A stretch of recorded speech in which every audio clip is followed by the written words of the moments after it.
Thank you. Thank you for this lovely introduction, Rafał. In any other context, it would have left me speechless, but I guess it's not a good moment to be speechless. An adventure has to start somewhere, and the beginning isn't usually all that exciting. If you want to go on an exotic journey, you need to think about getting all the necessary vaccinations several months ahead, because you're not adventurous enough to go without them, are you? And if you want to do a bungee jump, you need to sign some papers that basically say, if you die, it's your fault. And you're not going to ride a Harley-Davidson down Route 66 if you don't have a driver's license, or at least a friend who has one. So what is this inevitable and gruesome introduction to the great adventure of life itself? I would say it is education. You need to get it, at least some form and some amount of it, before you go any further. When I read the news these days, it occurs to me that nobody likes education, the poor little thing. We read that school is the scariest of places, and then sending 6-year-olds there puts an end to their cheerful and carefree childhood times.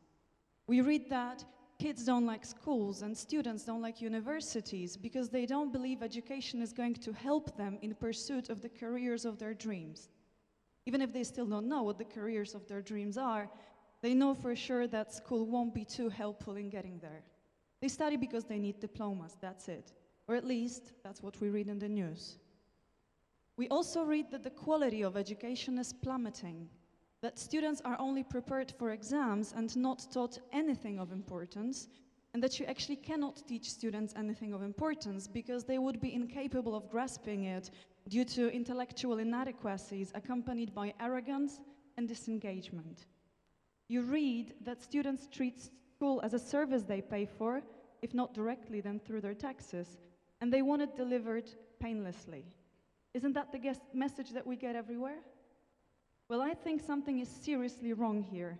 With my mind's eye, I can see a meme that says, education, you're doing it wrong. I observe that both teachers and students seem to be stuck in a kind of chicken or egg dilemma these days. They all know that something doesn't work, and they're trying to find the guilty ones. So teachers blame students blame teachers, parents blame one another, instead of using all this energy to do something to change it. It's as if we were arguing over an injured kid whose fault the injury was, instead of taking the kid immediately to hospital. Nonsense, right? Okay, let's do some math. Most kids now spend 6 years in primary schools, 3 years in junior highs, 3 years in high schools, 5 years at universities, and maybe between 1 and 4 years getting postgraduate degrees, sometimes more. That's between 17 and 21 years at school. I guess we'd all rather those were well spent and meaningful, and not just a painful means to a hopefully, albeit unguaranteed, satisfying end. So far, with some breaks, I've actually spent 23 years grinding through the education machine. And it's still in progress, actually. My career as a teacher started 14 years ago, and I've worked with students from 5 to 65 years of age. For the last 7 years, I've been working as a university teacher, which probably makes me look like an education addict, which I am, in fact. But it also makes me naturally interested in making the classroom experience more meaningful, interesting, and fun. There are many ways in which one might enhance the classroom experience, but I'm not going to talk about using songs to teach a foreign language, using cartoons to teach genetics, using drama to teach math, because I'm not going to talk about teaching things at all. I'm here to talk about teaching people.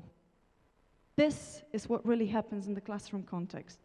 You don't teach a class, you don't teach a syllabus, you teach people. And without getting that, you're not getting anywhere. The traditional role of a teacher was clearly defined, and the classroom experience was built around a certain set of rules. It was based on one-way communication, where the teacher was the sender and students were receivers of messages. When the teacher said something to students, it was top-down communication, which placed the teacher at a metaphorical pedestal, and when the students replied, it was obviously bottom-up communication. So there was no place for discussion, for mutual learning. Being the most knowledgeable person in the classroom, it was the teacher who was responsible for the content of the class. The teacher was inspiring, but also distant and unapproachable. So it was a kind of master-disciple relationship. I call this model of teaching the guru model. Gurus make the process of education elitist. It means that they share splendid knowledge, but only with those students who are already competent enough to benefit from it. So on one hand, gurus totally own the educational process. Their methods, their ideas are unquestionable. But on the other, it is the student who is responsible for the outcomes of the process. They are not allowed to not understand nor to ask. So it's as if teachers were only doing half their job, instructing without making sure the message gets there. This model is still popular today, but I believe that it needs to be questioned, because even if it worked in the past, in these egalitarian times, it's simply becoming counterproductive. Because my job as a teacher is to teach, right? But what does it mean? How would you define the desirable results of my work? You'd probably say that after a period of working with me, my students should extend their knowledge in the area that I've instructed them in. But are they going to learn from me if I don't care about their needs?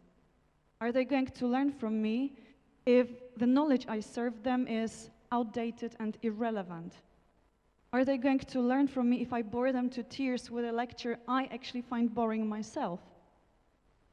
Are they going to learn from me just because I demand that they write this difficult exam that they have to resit 4 times? They will do their best to pass the exam, I'm sure, but they won't learn. They will surely try to erase this traumatic experience from their memories as soon as they leave the classrooms. But there is a different approach that teachers may take these days, and I call it the mentor approach.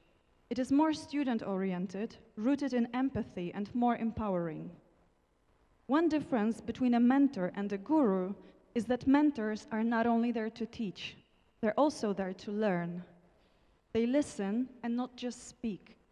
They ask questions and don't try to provide all the answers. Mentors listen to their students, collect feedback, treat them as partners, and they modify the curriculum and their own communication style according to what they learn. To put it in business terms, the leadership style in a mentor-led class is consultative. Mentors delegate tasks, they let students make decisions about their process of learning. Mentors focus on identifying their students' potential and partnering with them to develop it. So mentors give something, and it's something valuable, to everyone. Mentors are also psychologists, because today's students need something more than just pure knowledge. They need someone to understand them, to motivate them, and to reassure them when their motivation drops. By the way, I think it's particularly important in humanities, all you humanities people, I'm talking to you right now, because in humanities, you're repetitively told that you're wasting your time studying something that's not going to grant you a normal job. The world is changing, and this claim is no longer valid, but more often than not, students don't know or don't believe it, which leads to a complete lack of faith in what they're doing. But going back to mentorship, students talk to mentors, they exchange ideas, they share their experience and observation, and the guru kind of teacher may feel uncomfortable about it, may feel that it's wasting time, because, you know, school is no place for talking. School is a place for doing serious stuff, all right? But if they switched to this more flexible model, they might quickly observe that students get more intrinsically motivated, more involved, thus making the process of teaching much more effective. But let me give you a word of warning. It cannot be fake. A teacher cannot pretend to be interested, because students are an extremely sensitive lie detector, and once they catch you lying, it's over. I know it all sounds like it's easier said than done, but all it takes to make it happen is just acquiring the right mindset. Let me illustrate it with a story.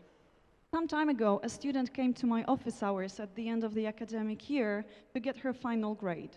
When I signed it, which officially ended our teacher-student relationship, she finally found the guts to say, "I know you were a singer in a rock band." And I said, "Oh, that's great. And still hesitantly, she added, because I Googled you. And I said, yeah, I figured that. I mean, that's what you do these days, Google people, right? And she was encouraged by this response, and she exploded enthusiastically, saying, wow, I think it's so cool that you do also something other than teaching, and that you do something fun, regardless of your age. It wasn't that funny when she said it to me, believe me. And I wasn't sure what to say because I didn't know if it was a, oh, that's so nice of you kind of message, or rather, oh dear, am I really so old? So I chose not to say anything. And then I remembered what I had thought about my teachers back when I was still at school. I was sure that they magically froze at the table in the teacher's room after the 9th lesson, you know, class register still in their hands, and a half-empty cup of cold coffee in front of them. And then, again magically, they were brought back to life at 7:45 the following morning, changed their clothes, got themselves a new cup of coffee, and arrived at their classrooms to teach. My world almost collapsed when I found out, being 7 at that time, that my tutor actually had a husband and a child. And so much worse, several years later, when I learned that 2 of my teachers were having an affair. And I couldn't sleep for 3 nights when I first saw my history teacher in a pub, drunk. So teachers actually drink? I mean, they go to pubs? And now I was the big surprise. A teacher and a singer in a rock band, regardless of her age, of course. And this tendency to categorize works both ways, because we teachers, if we don't give it a second thought, we also tend to treat the people we work with as students, just students whose only job is to listen to us, to pay attention, and to memorize what we say, right? Well, wrong. You don't teach a syllabus. You teach people. And these people may be absolutely passionate about, say, language pragmatics that you teach, or they may be trembling with disgust at the very thought of it. More than this, these people may be having a good day or a bad one. They may have experienced a personal tragedy. They may have just fallen in love. There may be hundreds and hundreds of important things going on in their lives right now that we teachers have to compete with. I was in the first year of my English studies when my mother passed away. I guess I don't have to tell you how painful it was. It literally crushed the 19-year-old me into pieces. My teachers all knew about it because I needed to take some time off school. About 3 months later, I had a practical English exam, and in the speaking part, I was given a set of photos to discuss, as it usually happens. Out of several available sets, my teacher chose for me a set of funeral photos. So there was this African woman burying her child in sand, and there was a military funeral, and there was a group of mourners outside a chapel where a coffin was displayed.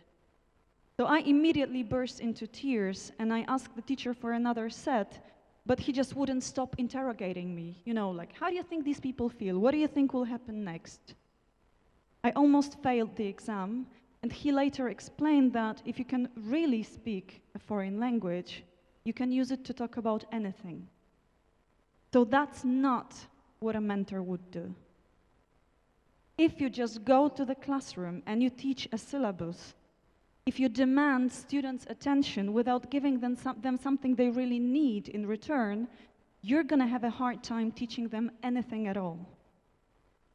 You need to exercise empathy before you even begin to teach. You need to stand in these people's shoes for a moment and ask yourself some questions. Is this class interesting? If not, how can I change it? Are these guys over there sleeping because it's an 8 o'clock Sunday morning class, or because I'd be sleeping too, listening to someone reading out loud this irrelevant 1950s book quote that's actually projected onto the wall? Is this class important? If yes, how have I translated the knowledge I'm now trying to transfer into useful practice? And if not, why am I teaching it at all? How can I change it so that it actually becomes important? And one more question. When I'm in the classroom, am I a person that I would like to spend time with? It's not that a teacher's job is to be liked. A teacher's job is to teach. But as the wonderful Rita Pearson said in her superb TED Talk, kids don't learn from people they don't like, and I believe it applies to adults as well. I, for one, rebel against people I don't like. I give them an angry look and I say under my breath, "You think you're so smart, huh? So just wait and see how I don't learn a single thing from you, clever clogs." And I don't think I'm an exception. Several months ago, I was preparing for a different conference on teaching, and I asked a group of nearly 80 students from 2 different universities what qualities they thought a perfect teacher should have. I didn't want it to be theoretical and thus probably utopian, so I asked them to think of one excellent teacher they had and explain what made him or her so unique. The answers they gave may be divided into several categories. One was teaching competencies, like professional, well-organized, well-prepared, demanding, giving students a lot of practical exercises and interesting homework. That's revealing, right? Students actually appreciate homework as long as it's interesting. Then the second category would be personality, laid back, open-minded, confident, flexible. Then communication skills, a good listener, ready to admit they were wrong. And the last one, approach to students. So fair and friendly, treated students as partners, believed in them, appreciated them, and the most popular answers in this category were caring and willing to help. Now that's a heck of a list, but that's what we expect from people in general, right? To be fair and friendly, to listen and not just speak, to treat us as equals, and when they do something that they know how to do it. So why would the classroom context be different then? The students' answers I've just listed show that they expect competent and confident teachers, but not boastful ones. They appreciate it when teachers admit they were wrong. In the guru model, it would be unacceptable, but it isn't so anymore. In this era of unlimited access to information, students don't want the teacher to tell them all the answers, but they want them to show where the answers can be found, and they want to be inspired to do so, to ask questions, to dig deeper. They want the teacher to show them the link between theoretical academic knowledge and real life. And no wonder they are disillusioned and disengaged if these two areas rarely overlap. These days, the role of the teacher is different. It's changed. And if we don't remember about it, we're going to have a hard time teaching people anything at all. Teachers need to have vast knowledge. That's one of the top 3 qualities listed by students, and it's not too surprising, of course. Teachers need to have a good sense of humor. That's what students expect. So they expect you to be fun to be with, even if the class itself is not thrilling. And they expect you to be passionate about teaching. Why would they care about it? Because passion is contagious, just as the feeling of boredom. Today's teachers need to step down from the pedestal. They need to blend with the crowd that they're teaching, and this is where mutual learning begins. Because once off the pedestal, a teacher has to say, "This is what I'm here to teach you. What can I learn from you in return?" One of my former students is a cardiosurgeon who saves people's lives. One of my former students has traveled around the globe and been to places I will never ever have the chance or courage to see. One of them started a successful restaurant, and once I decided to take up climbing, and guess who the instructor was? So why would I stand on the pedestal and communicate top down? I need to step down from the pedestal and replace the verb to teach with another one, to inspire. The reward? Your students will tell you that after your class they decided to take up translation, even though they had never even thought about it before. They will hand in a 16-page essay as their final assignment and say, "Thank you for giving me an opportunity to do something so interesting," instead of, "You took 5 days of my precious time, hope you're happy with yourself." Some of them will email you after many years saying, "Probably you don't remember me, but I found this article you may consider interesting." And actually you will remember them. You may be wondering right now how it all applies to you. You may think that education is a closed chapter of your life, but I don't think so, guys. I think you guys all get to be teachers at one point or another. You may teach a child her first words, first steps, first moments of happiness. You may teach a friend how to find their meaning and purpose. You may teach a stranger who stumbles and falls over in the street that the world around them is friendly and good. And whenever you do, step down from the pedestal. Don't teach the syllabus. Teach people and open up for a wonderful learning experience. Thank you.